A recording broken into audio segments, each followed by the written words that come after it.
Ladies and gentlemen, today I'm going to give you guys 3 interesting historical facts about Miami Beach. This is a beautiful city that I'm proud to call home, so I thought what better way to honor the city than to educate my audience on its early founders and some pretty cool things along the way.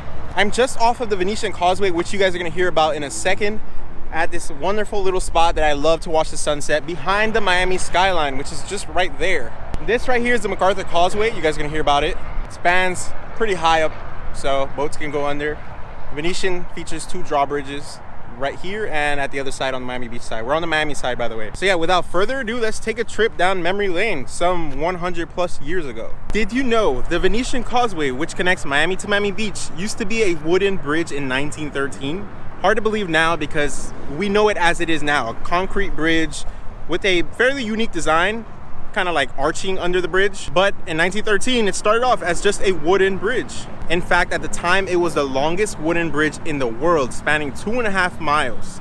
Now, it was eventually replaced in 1925 by the current design we see today, which features drawbridges, as I mentioned, to allow boats to pass safely across the Biscayne Bay.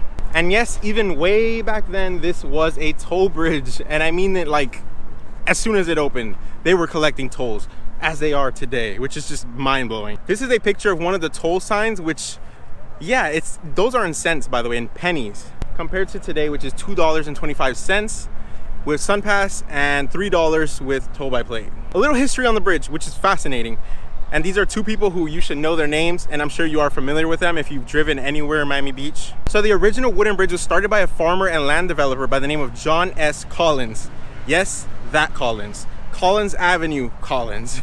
Anyway, at some point during the construction, Mr. Collins ran out of money and in came Mr. Carl G. Fisher. Sound familiar? That is Fisher Island. It's named after Carl G. Fisher. He was a very wealthy entrepreneur, a pioneer in the automotive industry, and a road developer. So he had the money that Collins needed. By the way, Fisher Island is an exclusive island to the ultra rich. The only way there is by boat, car, or helicopter. They even have a ferry that can transport your car on and off the island, and it is also known as the richest zip code in the United States with an average income of over $2 million. By the way, if anyone has access to Fisher Island, let me know. I would love to come on and make a video about it. It is very, very interesting to me, the fact that it's cut off pretty much from the entire area.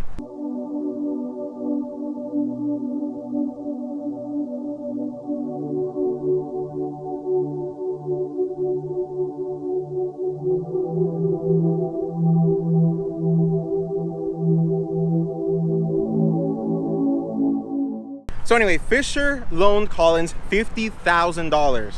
Sounds like a lot today, and even more so at the time. Today, those $50,000 would be worth $1.4 million.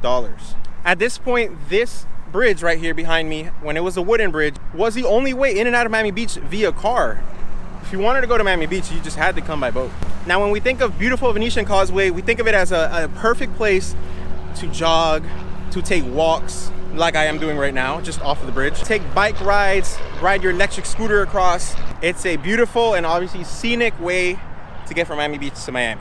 Our next historical fact takes us to the Julia Hotel on 336 Collins Avenue here in South Beach. Back in the 1920s, it would cost you just $5 to stay for an entire week. Compare that to the prices now in South Beach.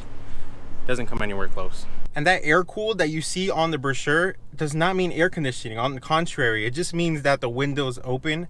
And since it's just a couple of blocks from the beach, you're just gonna have to let the breeze cool you down because air conditioning at the time was not widespread. Speaking of hotels, our next hotel is the Browns Hotel at 112 Ocean Drive.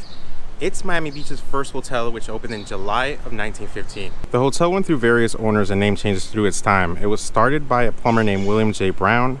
He first wanted to call it the Ocean Beach Hotel, but ended up with the Atlantic Beach Hotel. Finally, today it's known as Browns Hotel, which is also home to Prime 112, an upscale steakhouse in the heart of South Beach. Here's a bonus for you guys. We talked earlier about the Venetian Causeway. Do you know which is the most recent causeway built? First, let's list the 4 causeways that lead to Miami Beach.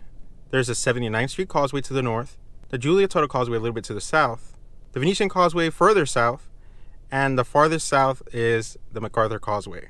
The answer to the first question is the Julia Tuttle Causeway, which is named after the founder of Miami, Julia Tuttle, opened in 1959.